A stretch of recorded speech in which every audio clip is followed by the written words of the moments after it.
Hi friends, welcome back to my channel. మీకు ఈ వీడియోలో కపిలతీర్థం టెంపుల్ని అయితే చూపిస్తున్నానండి. కపిలతీర్థము తిరుపతిలోని శేషాద్రి కొండన దిగువన తిరుమలకు వెళ్లే దారిలో ఉంటుందండి.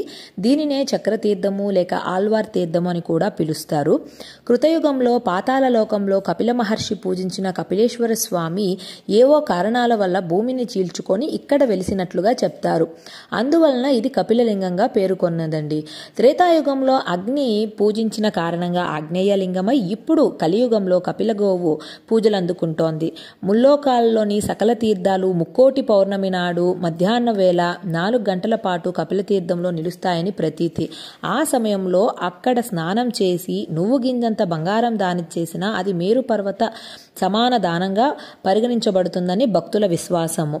కార్తీక మాసంలో వచ్చు కార్తీక దీప పర్వదినాన ఇక్కడ కొండపైన దీపం సాక్షాత్కరిస్తుంది. భక్తులందరూ కపిలతీర్థం వైపు దీప నమస్కారము చేస్తారు. ఈ ఆలయము తిరుమల తిరుపతి దేవస్థానం ఆధ్వర్యంలో ఉందండి. శివరాత్రి పండుగ బ్రహ్మోత్సవాలు చాలా వైభవంగా జరుగుతాయండి ఇక్కడ. వీడియో నచ్చితే ప్లీజ్ లైక్, షేర్, సబ్స్క్రైబ్.